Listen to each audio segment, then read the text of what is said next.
What up guys, Phantom here, back with episode 9 of my F1 2019 career mode as we are going to circuit Paul Ricard for round 8.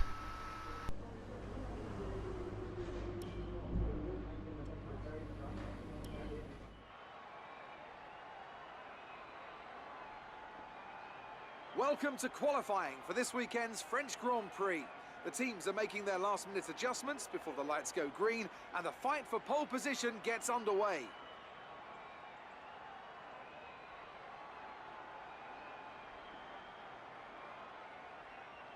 And as we wait, poised for the start of what will hopefully be a thrilling qualifying, why don't you tell us, Anthony Davidson, about the things you can do to really get the most out of a car in a session like this?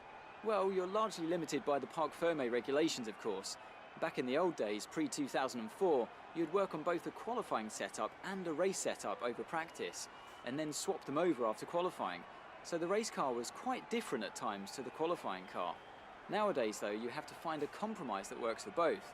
There are a few things that you can still adjust during the session, such as the differential, the brake bias, and the front wing angle, but that's about it. So it's more about optimizing what you do have and adapting your own style to suit the track conditions. As we start here in Q1, as we go across the line to start our flying lap, as we look for this little runoff area to turn in, and to turn 2 there. As we come around to the end of the lap, we lock up the left front a little bit, as we try to straighten up and get a good launch. We are going to be P3.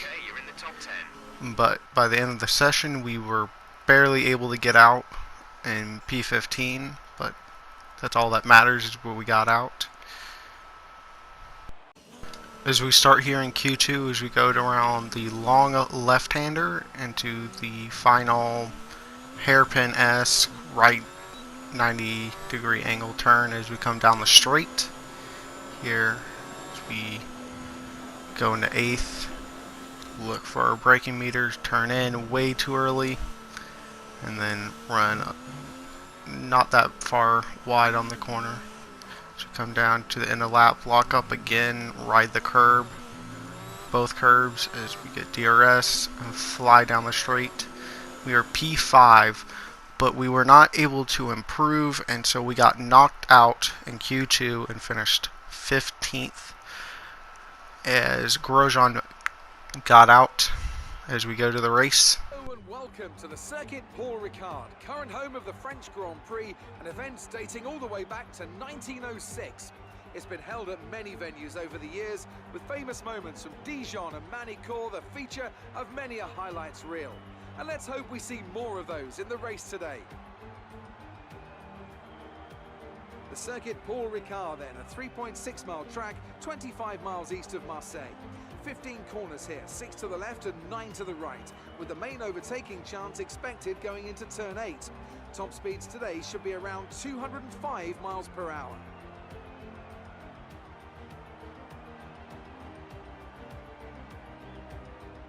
Anthony Davidson is here once again for today's Grand Prix. Why don't we discuss McLaren? What do you make of their performance so far this season? Well, the atmosphere within that team seems very positive at the moment. Everyone seems like they're in great spirits and having a lot of fun doing what they do, and that's definitely contributed to the performances we've seen.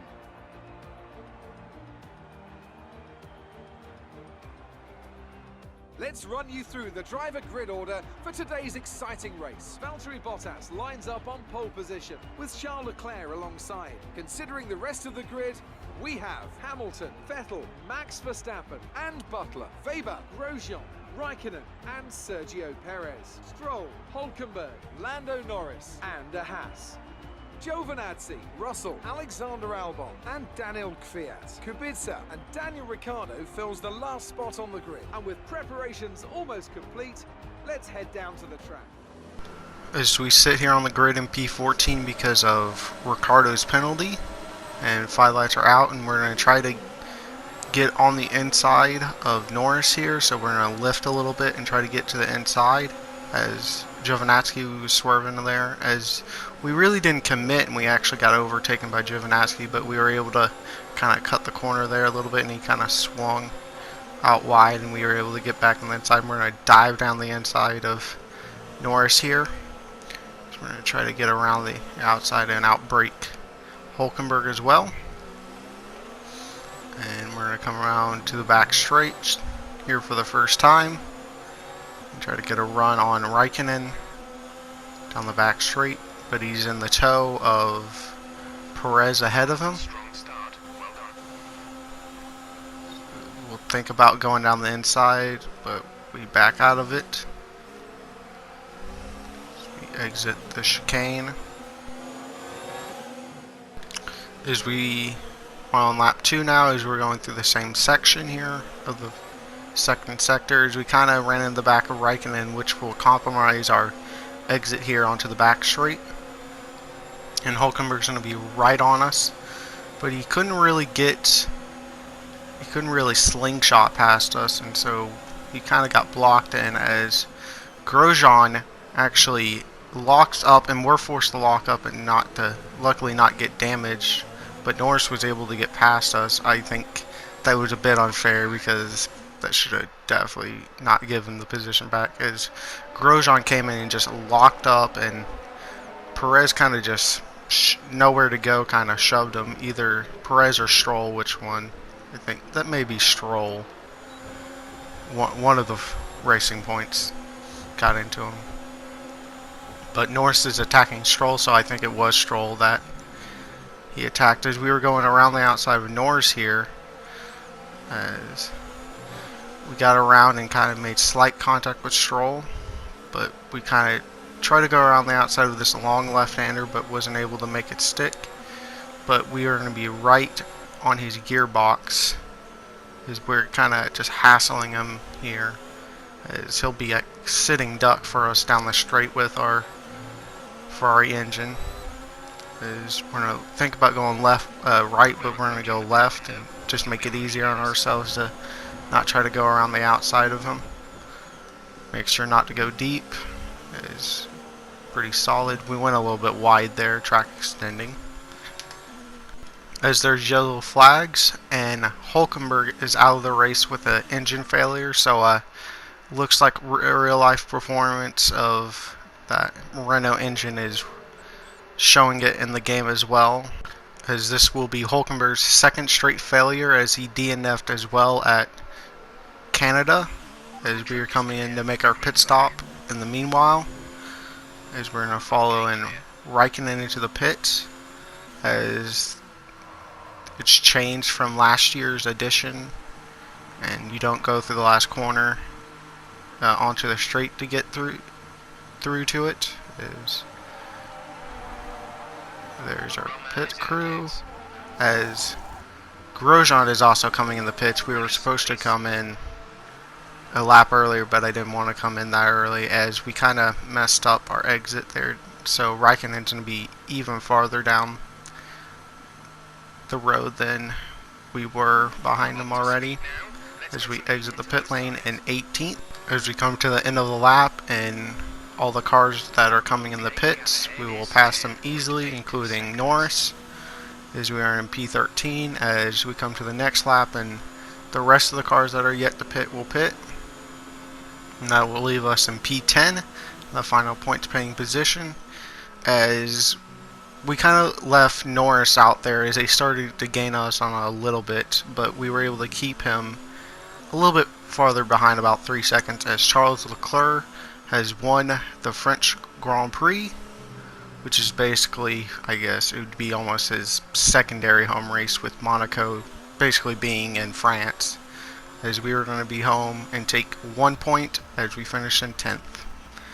Okay, good job, mate. Really well done. That was a fantastic drive.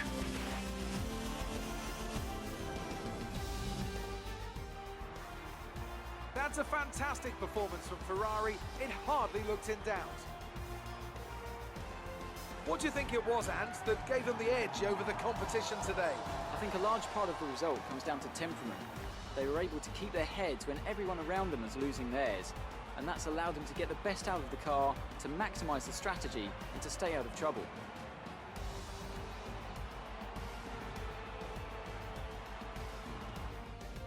Ferrari are at it again. An excellent performance at today's Grand Prix, and they're certainly a team that know what they're doing out there.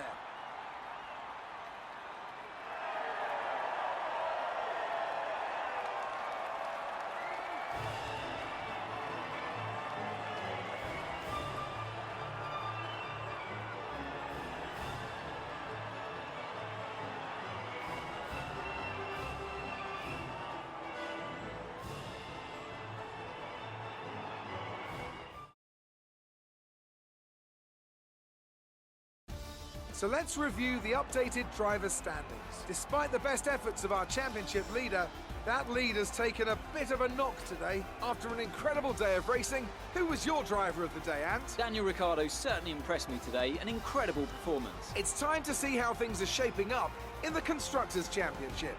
Ferrari take the lead at the top of the table. Well, Ant, an end to another fantastic weekend of racing. Thanks to everyone who joined us, and we'll see you for the next one.